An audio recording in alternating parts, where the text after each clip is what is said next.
नमस्कार, सुभाष की बात में आपका स्वागत है। पुराना साल जाने को है, नया साल आने को है और नए साल में बहुत सारे लोग एक दूसरे से अपेक्षा करते हैं, हैप्पी न्यू ईयर बोलते हैं और उम्मीद करते हैं कि नए साल में आपको मनचाही मुराद मिल जाए। पर छत्तीसगढ़ में थोड़ा माहौल अलग है।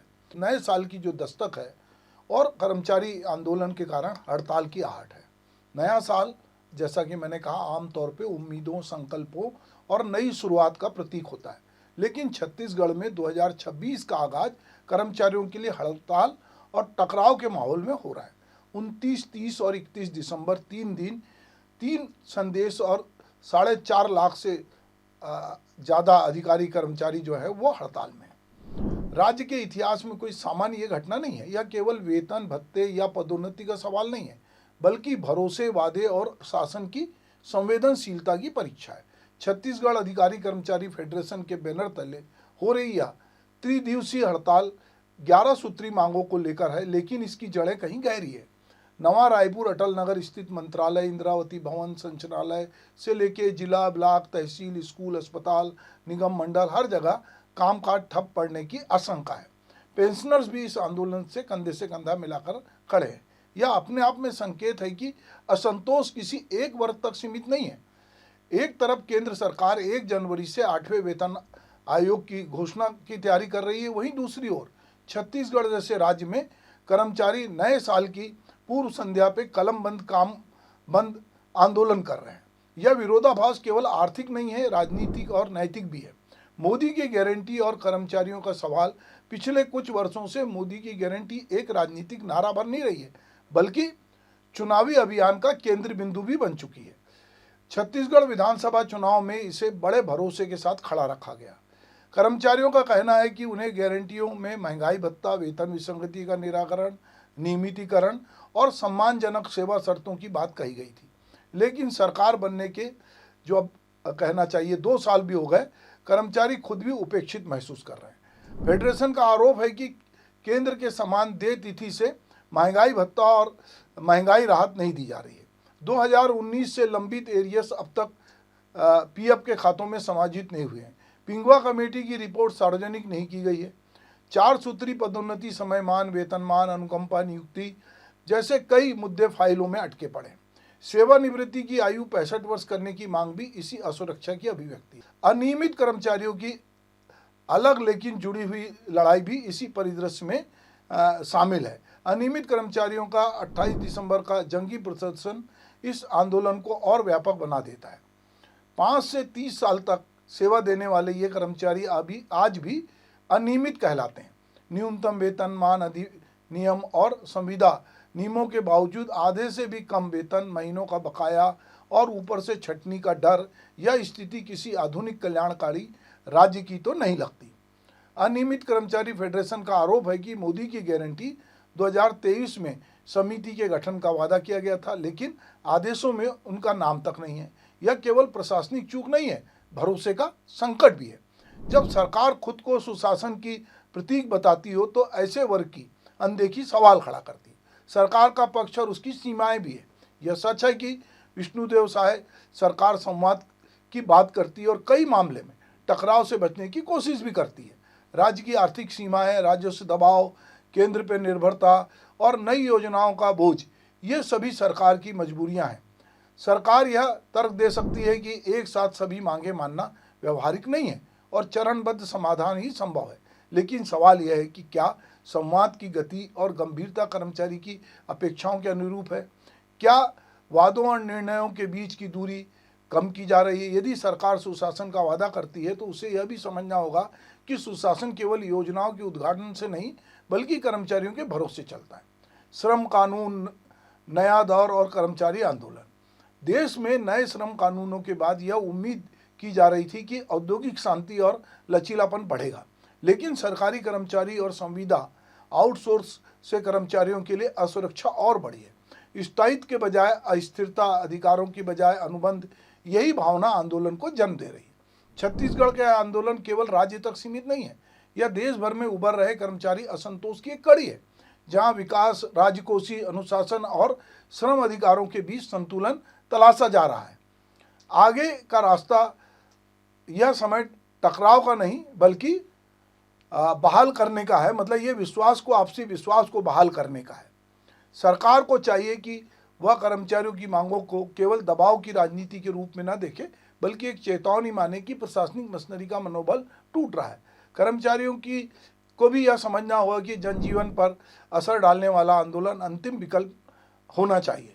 नए साल यदि सचमुच नई शुरुआत है का प्रतीक बनना चाहिए था, तो उसे हड़ताल की स्याही से नहीं, संवाद के समाधान की स्याही से लिखा जाना चाहिए। छत्तीसगढ़ के लिए यह केवल एक कर्मचारी आंदोलन नहीं है, बल्कि शासन की संवेदनशीलता और राजनीतिक विश्वसनीयता की भी कसौटी है। अब सवाल यह है कि जो आंदोलन हो रहा है जिसमें 11 सूत्री मांगे हैं, तो वो 11 सूत्री मांगे ऐसी कौन कौन सी हैं जिसमें आर्थिक सरकार पे भार पड़ने वाला है, या कुछ जो सिफारिशें उनको लागू किया जा सकता। तो चलिए सिलसिलेवार जरा उनकी भी बात की जाए। अब जो ये 11 सूत्री मांगे हैं, इसमें पहली महत्वपूर्ण मांग है कि केंद्र सरकार के समान कर्मचारी और पेंशनर्स को देय तिथि से महंगाई भत्ता लागू किया जाए। डीए एरियर्स की राशि कर्मचारियों के जीपीएफ खाते में समायोजित की जाए। सभी कर्मचारियों को 4 स्तरीय समयमान वेतनमान दिया जाए। लिपिकों, शिक्षकों, स्वास्थ्य विभाग, महिला बाल विकास विभाग सहित विभिन्न संवर्ग की वेतन विसंगति को दूर करने के लिए जो पिंगुआ कमेटी बनाई गई थी, उसकी रिपोर्ट सार्वजनिक की जाए। शिक्षकों को प्रथम नियुक्ति तिथि से सेवा गणना करते हुए संपूर्ण सेवा का लाभ दिया जाए। सहायक शिक्षकों और सहायक पशु चिकित्सा अधिकारियों को तृतीय समयमान वेतनमान दिया जाए। नगरीय निकाय के कर्मचारियों को नियमित मासिक वेतन और समयबद्ध पदोन्नति दी जाए। अनुकंपा नियुक्ति नियमों में 10% सीलिंग में शिथिलीकरण किया जाए। प्रदेश में कैशलेस सुविधा लागू की जाए। पंचायत सचिव का शासकीकरण किया जाए। अर्जित अवकाश नकदीकरण 300 दिन की बजाय जो मध्य प्रदेश में जिस तरह 300 दिन है उस तरह किया जाए। अनियमित और संविदा कर्मचारी को नियमित करने की ठोस नीति बने। सभी विभागों में समानता लाते हुए सेवानिवृत्ति की आयु 65 वर्ष की जाए। अब यहाँ सवाल ये है कि सरकार ने, छत्तीसगढ़ सरकार ने पहले जो 60 वर्ष थी आयु, कहीं तो 58 वर्ष थी, बाद में 60 वर्ष हुई, अब 62 वर्ष हुई है, इसको 65 करने की बात की जा रही है। जो कंटीजेंसी में लोग काम करते हैं उनके लिए भी बात होती है। संविदा पे जो काम करते हैं उनके नियमितीकरण की बात होती है। जो रेगुलर कर्मचारी है उनके डीए की बात हो रही है, महंगाई भत्ते की बात हो रही है, अब 8वां वेतनमान भी आ जाएगा। कर्मचारियों में एक तरह का असंतोष है। सरकार को इसलिए जल्दी नहीं है कि यहाँ कोई चुनाव नहीं है। सरकारें बहुत सारी मांग तब मानती जब चुनाव नज़दीक आता है, और अभी छत्तीसगढ़ में कोई चुनाव नहीं है। देश में लोकसभा का भी चुनाव नहीं है, और छत्तीसगढ़ की 11 सीटों से अभी बाकी पश्चिम बंगाल में असर होगा ऐसा तो कोई दिखता नहीं है। फिर भी केवल चुनाव के समय नहीं, बल्कि कर्मचारियों की मांगे। अब इसमें बहुत सारी मांगे, जो मैं अभी 11 सूत्री मांगे आपसे चर्चा कर रहा हूँ, उसमें बहुत सारी मांगे ऐसी हैं जिसमें कोई वित्तीय भार नहीं है, जिसमें केवल आदेश जारी होना है। अगर कोई रिपोर्ट बनी थी, मनोज पिंगुआ एसीएस है उनकी, तो वो रिपोर्ट सार्वजनिक करने में क्या बुराई है? कर्मचारी देखेंगे उसको, आपको लागू करना है करो, नहीं करना मत करो। बहुत सारे आदेश हैं जो कागजों पे होना है। पर ये एक पक्ष है। इधर अभी विष्णुदेव साय की सरकार ने जो परामर्शदात्री, संयुक्त परामर्शदात्री समिति की बैठकें बंद हो गई थी, उनको चालू कराया। बहुत सारे काम कर्मचारी हित में किए हैं और कर रहे हैं, पर कुछ चीज़ें अभी भी बैठकर बातचीत होनी चाहिए। चाहे वो फेडरेशन के लोग हों, चाहे बाकी संगठन के हों। जब हड़ताल होती है तो हड़ताल का असर जो है दूर तक जाता है। ये साल का अंतिम समय है, हो सकता है बहुत सारे लोग समझें कि हमारी छुट्टी बकाया थी तो हमने 3 दिन छुट्टी मना ली, पर ये छुट्टी उस तरह की छुट्टी नहीं है। ये एक हड़ताल है जहाँ पर आप पूरे ऑफिस आपने बंद किए हैं। एक एक जगह, मैं दिन भर वीडियो देख रहा था, अलग अलग जगह लोग जाकर, आज पूरा इंद्रावती भवन जो कि यहाँ का डायरेक्टरेट है वो पूरा बंद था।